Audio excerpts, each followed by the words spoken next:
Welcome back to Prime Morning. It's time for Good Living segment. And like we have been mentioning, today is World Down Syndrome Day. Yes, the 21st of March every single year is World Down Syndrome Day.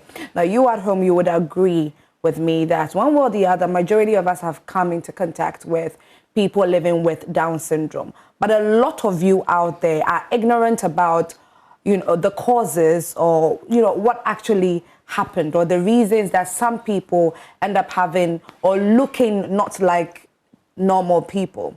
You are ignorant about it. And a lot of times the reasons or the causes are attributed to, some things that the mother did during pregnancy, like eating of certain foods, intake of alcohol.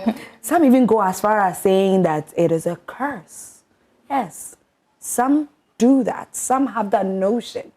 And it's rather unfortunate that in Ghana is part of the many countries that are known for discrimination when it comes to Down syndrome.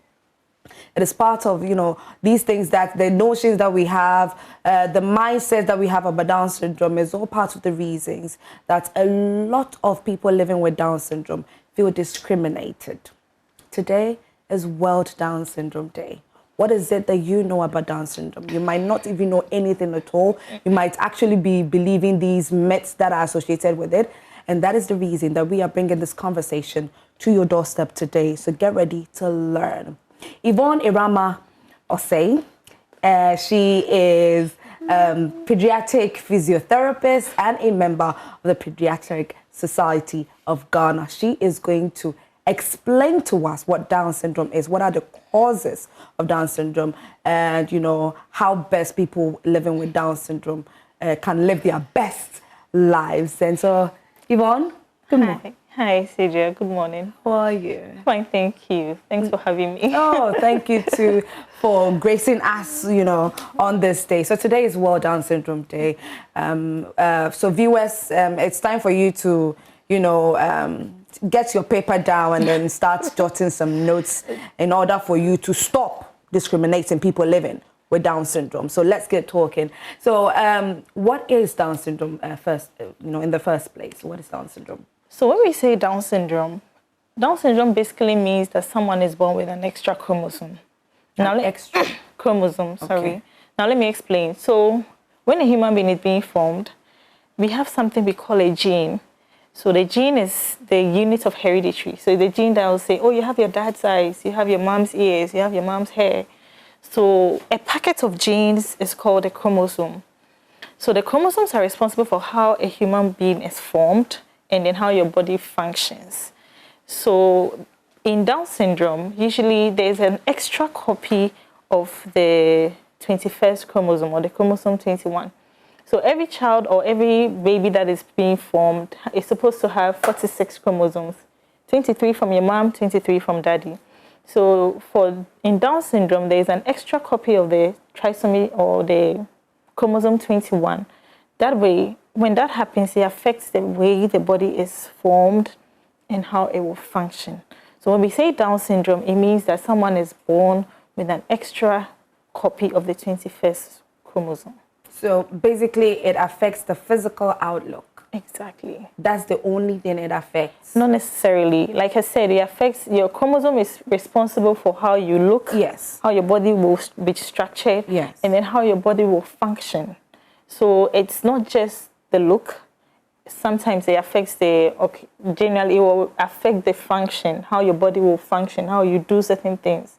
So when we say Down syndrome, basically that's what we mean, that whoever or the individual is born with an extra chromosome of the 21 chromosome, yeah.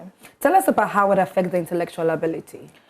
Well, the research is telling us that persons with Down syndrome usually have mild to moderate, maybe their IQ is mild to moderate. Okay. But then when we come down to practicality or with experience, we realize that giving the right intervention, early intervention, giving the right opportunity, and tapping into their own capabilities, you realize that they're able to thrive in whatever aspects they possess. Some of them are very good with art.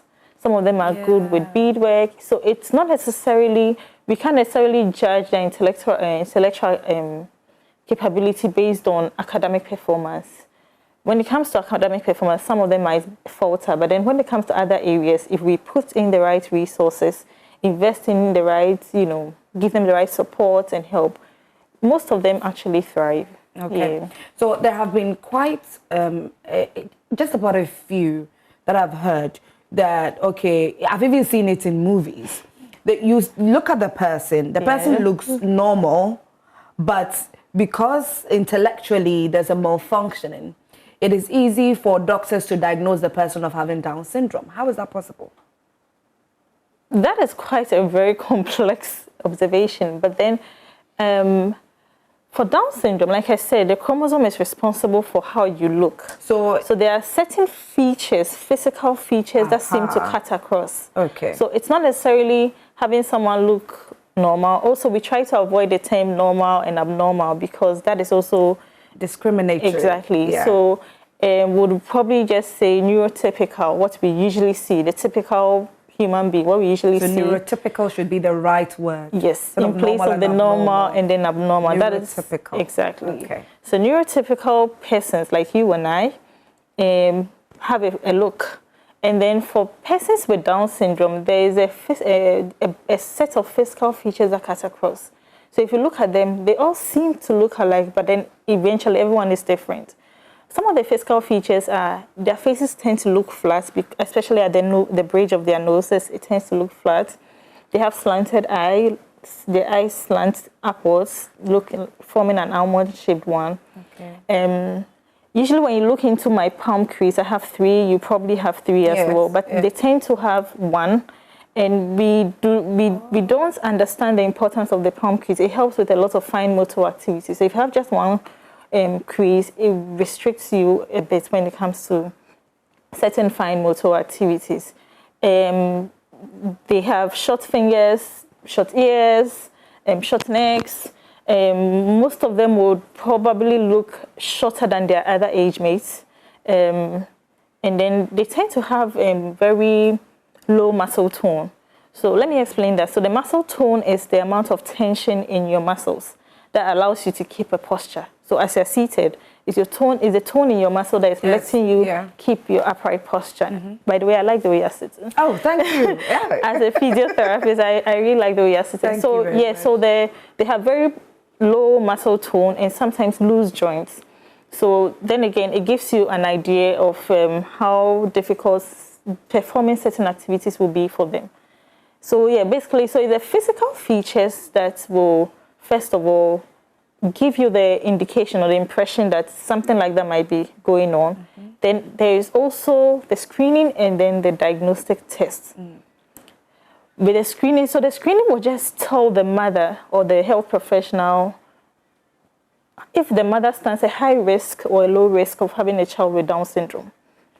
Now, with the screening, that one is usually safer because it's non-invasive. So they usually use blood test and ultrasound to check if... This is when the mother is pregnant and she wants to find out if the child is going to have a chromosomal disorder or anything. So with the ultrasound, what they do is they usually look at, there's a fluid behind the fetus's head.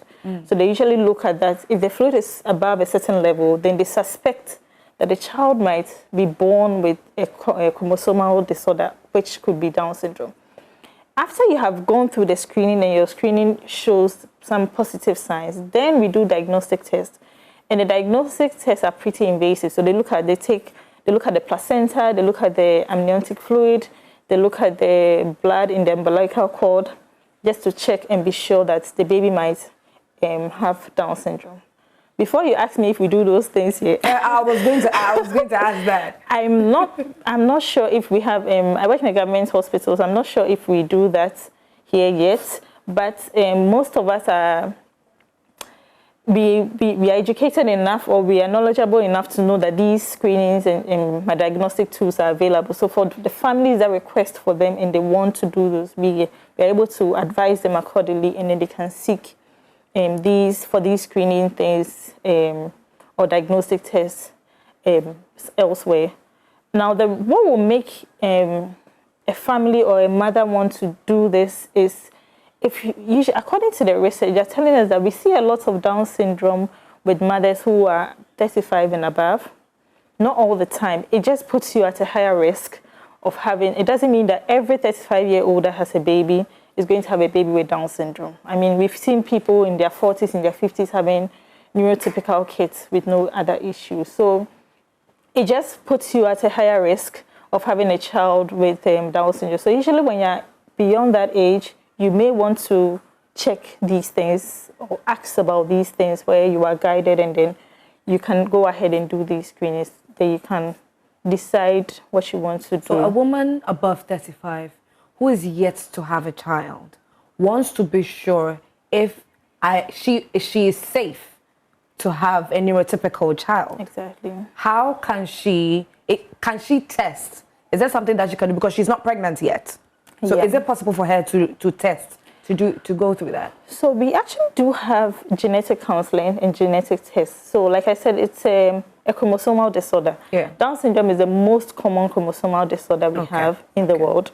And doing genetic tests, I mean, will not rule out just Down syndrome. It will tell you about every other rare disease. We have rare diseases that are genetic, hereditary. So if you and your partner have genetic counseling, you are genetically tested, it will also inform you about, like you mentioned, your risk of having a child with not just Down syndrome, but any other genetic or genetically related conditions. So it's very paramount that women with advanced age, as well as men, I mean, there's a recent research telling us that usually men 40 years and above, they had a research realized that some of the kids with Down syndrome had fathers who were 30 years and above when they were born. I was going to ask that, because you know now TikTok has a lot of doctors on there. Yeah. And I chanced on one video that a doctor was saying that a child, a man who is 40 years and above has a high possibility of birthing a child that with Down syndrome. Exactly. So it is true. Yes, it is true. And it's, like I said, it's your risk. It doesn't necessarily mean that every 40-year-old or any man above 40 would definitely have a child with Down syndrome. No, it just puts you at a higher risk. So it helps you advise yourself. It helps you prepare for these things. It helps you explore your options, especially when it comes to these genetic counseling, it comes to the screening and diagnostic tests. So it just is an information that guides you, but it doesn't necessarily mean that as long as you hit 40. So please, those of you above 40, don't give up yet. Don't be scared. Don't be scared. It's just a probability. So it means that you need to check these things just to be sure that, you know, you're not going to have a child who would come in with Down syndrome or any other disability. Since you're talking about child, we're going to come to the statistics here in Ghana. But then before that, you know, is it genetic? Is it, you know, does it run in the family? Is it something that maybe because an external family member somewhere had it, there's a high possibility that your child could also have it? So the thing about Down syndrome, it's genetic, but not hereditary. So genetic, as in, like I said, the gene is a unit of hereditary. So as we are being formed, you don't inherit the Down syndrome. You won't. The fact that you've had someone with Down syndrome in your family doesn't necessarily put you at a risk of getting another child. Like if it's from the same family couple, the possibility is high. You may stand a higher chance of still, because as of now, we still do not know the exact reason why there's that extra chromosome.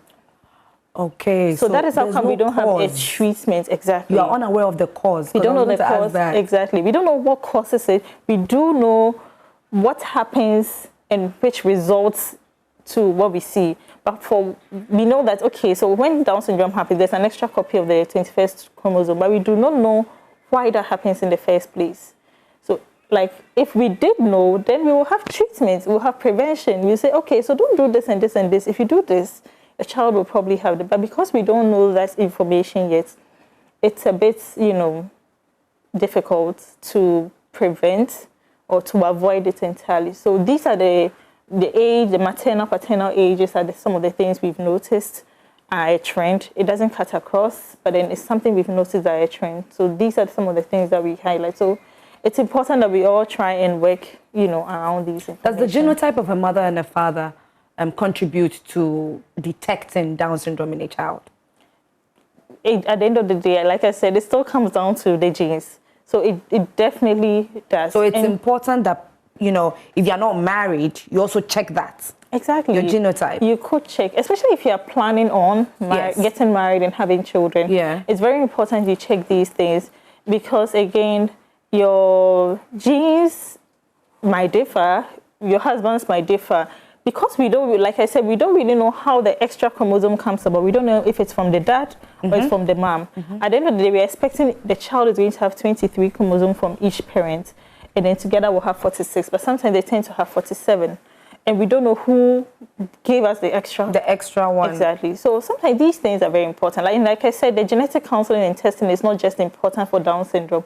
For every other rare diseases, we have other chromosomal disorders that are not as popular as Down syndrome, but then it's still happening. We still have children being born with all these conditions. What's the perfect genotype for pairing? That would be very hard to tell because I'm only a pediatric physiotherapist. I'll leave that to the experts. The experts. Yeah, people. Okay, then let's come to the statistics here in Ghana. Right. So globally, we'll say that we see down to like 1 in about 800 births in globally. So when we take about 800 live births, one of them will definitely have Down syndrome. Okay. And also, like I already mentioned, that it's also the commonest chromosomal disorders. So yeah. Other types? Yes, they are. What are they? So you remember I mentioned that there are physical features that mix. So someone will say, oh, they all seem to look alike. Yeah. Exactly. But they are actually not alike if you really pay attention. Some of them actually look like their parents. Now we have 3 types. The first type is the most common. We call it the trisomy 21. So with that, every single cell in the child's body has the extra chromosome. Every single cell. Then we have the second type called the translocation. So with the translocation, the extra chromosome that is formed is a part of it, or the full chromosome is attached to another chromosome. It's not in a separate chromosome on its own. So when you check the chromosome, the child will have 46, but then there's there's one attached to... Exactly. There's one extra attached to a different chromosome. So that's the translocation. That's also the second type. And then the third type is what we call the mosaic. Mosaic just means mixed. So with the mosaic, we have some of their cells having the extra chromosome, some having the typical number of chromosomes. So you have some of the cells having 46, you have some having 47. So for the kids with mosaic, they tend to look close to neurotypical than they have fewer features, fewer physical features than the very typical or true Down syndrome, children. Very, very interesting. So what is the likelihood of having a child with Down syndrome? Maternal, paternal age again. Yeah, so I mean, like I said, So this main factor. Exactly. So these are the only information we have to work with, objectively have to work with. People have their own beliefs, but as much as we can, we are all scientists. We always believe in science. So these are the information science is telling us that advanced maternal and paternal age will predispose you or put you at a higher risk of having a child who may have Down syndrome. Right. It does not necessarily mean, again, that every person who is advanced in age is definitely going to have a child with. No, it doesn't mean that. It just puts you at a higher risk. So that way it informs you to prepare for, these things. Whenever you are maybe 35 years and older and you want to have a child, you may want to do the screening, you may want to seek genetic counseling, for advice and what to do. Exactly. So you can't really say. Okay. Now, coming to the people living with Down syndrome, the family, how does that affect them? A lot. I can't begin to describe how much. Wow. Imagine, going through this 9-whole-month journey, very morning sickness, getting sick here and there, spending all this money, and then you end up having a child that may need some kind of support for the rest of their lives. It's very, very difficult. It's not easy for any mom or dad to accept. sometimes it takes a toll on the family. It takes a toll on marriages. Sometimes one partner will walk away. They say they can't do this anymore. Especially around this part of the world where there's a lot of myths surrounding children with disability, especially Down syndrome. All these name callings, all these.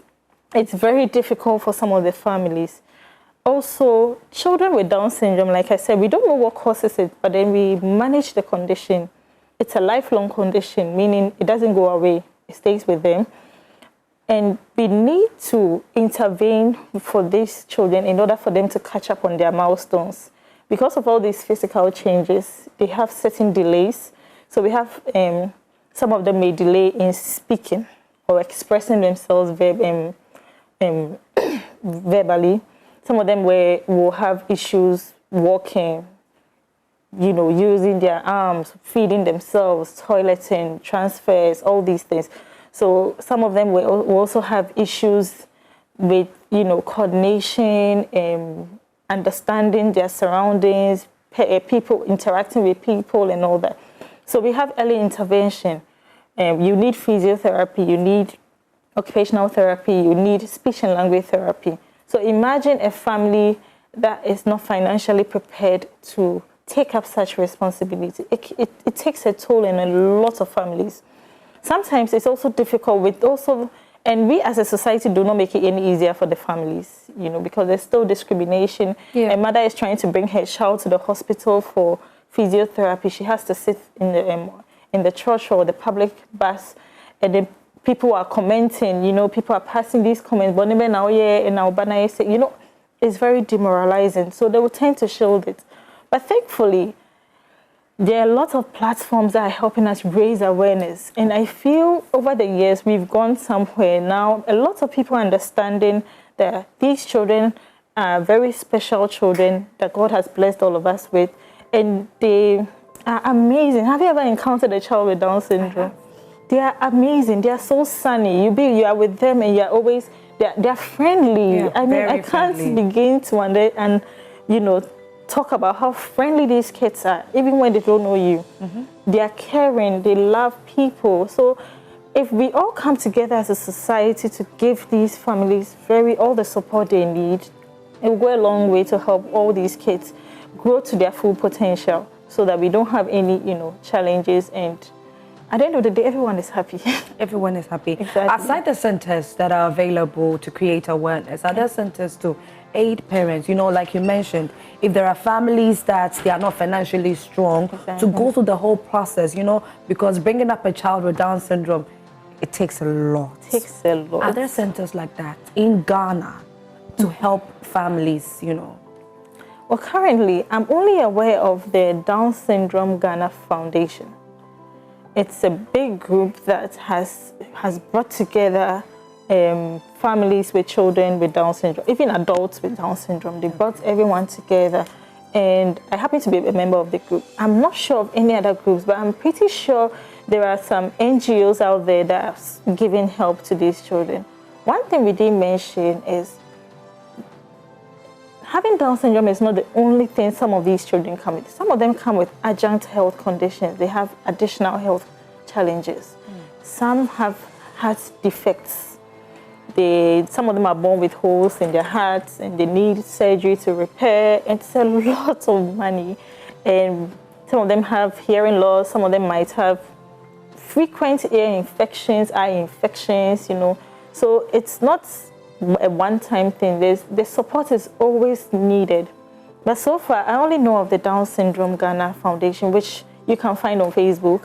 I can't remember their phone number, but then you can easily find them on Facebook. And I'm pretty sure there are other people or individuals that are willing to help, reach out. The Pediatric Society of Ghana is another one group that is always interested in the welfare of children, especially children with disabilities, and we always push the awareness campaign out there to make sure that we are creating the right awareness and also creating the avenue for people to come in and support us, because it's not easy. It's not easy. It definitely wouldn't be easy. All the necessary support is needed. Exactly. And extra support is also welcome. Very, very welcome. Very welcome. Now let's come to the day. Today is Down Syndrome Day. What is the day about? So what exactly is being done today? Right. So today is actually quite perfect. So today is 21st March. And Down syndrome happens when there's an extra copy of the 21st or the trisomy 21, which is like the chromosome 21. So chromosome 21 and then extra copy making it 2. So 3, 1, 2, 3. So that's 21st March. So that's how come we have World Down Syndrome Day on 21st March. So usually, globally, what we usually do is that we wear mixed match socks to raise awareness. I left mine, unfortunately. Because I literally just looked at your feet. You did. So we usually wear mixed match socks just to show the difference in the extra copy of the chromosome to raise awareness. So that's one of the campaigns we do. The Down Syndrome Ghana Foundation is currently organizing a family retreat on Saturday, I think around 10 a.m. at the Mofra Place in Jolu, where they are going to have families come together with children with Down syndrome. They are going to have professionals will most likely be there. We are going to have speech therapists, language counselors, heart surgeons. Everyone is going to be there. So if you have a child with Down syndrome, this is a good opportunity to bring your child on Saturday so we can have free screening, free assessments, and so although today is World Down Syndrome Day, it's being shifted to Saturday. So the celebration is going to be on Saturday. Yes, but then today is the day we raise awareness, we create awareness. So we are making noise like I'm here today, advising all of you to help support families and then the children with Down syndrome. Exactly. So yes, that's the main day. Before you go, the myriad of notions or perception that people have about it's absurd. Seriously, it's really absurd. So disheartening. Please put it out there, make people understand that all that they keep on thinking about when it comes to Down syndrome, that's not what it is. It's true. Yeah. Thank you. So I want to encourage everyone that Down syndrome is not contagious. You can't get Down syndrome if you touch a child with Down syndrome, or your child will not get Down syndrome if they play with a child with Down syndrome. Creating a safe environment for every one of us starts in our communities, in our homes. So please, children born with Down syndrome or children or adults with Down syndrome are also very unique individuals like you and I. They deserve equal opportunities like you and I enjoy. All the benefits we enjoy, they deserve education, all the amenities. I mean, I couldn't name. So please, let us stop discriminating against families with children with Down syndrome and even the adults with Down syndrome, because sometimes you see a lot of viral videos, people making fun of persons with various disabilities and Down syndrome, and it's so disheartening. If we are going to make them viral, let us highlight their capabilities. Let us highlight their talents, all the beautiful things they're able to do, and treat us all to support and be as family as we are as Ghanaians to help make life easier for these families, because it's not easy. It's not easy at all. It's not easy. Yvonne, thank you so much for being here. Thank you. And all the best today on creating the awareness, and on Saturday as well. And I pray that you do get the necessary support to continue pushing all this. So thank you once more. Thank you so much. Okay, viewers, viewers, so let's stop discriminating against people living with Down syndrome. Let's love on them. Let's help the families as best as we can, because they are, they are not abnormal or anything. It's not contagious. Stop having that whole myth about Down syndrome, and let's keep on showing them more love, because it is much needed, and much support is also needed as well. So this is where we end Good Living segment. My guest today was Yvonne Irama Osei, who is a pediatric physiotherapist and a member of the Pediatric Society of Ghana. Viewers, this is where we end it. My name is Isiodua Akumia. Coming up next is Prime Sports with Nathaniel Atto. Now, you know that yesterday was the unveiling of Chris Houghton, and there are a whole lot of matters that have arisen in relation to some of his submissions. How are people feeling about it? So Nathaniel Atto is here to talk about it, and so you don't want to go anywhere. And don't forget, let me just put this out there, that from tomorrow, Prime Sports will be coming your way at 8:30 a.m. right here on Prime Morning. My name is Isiedua Akumia.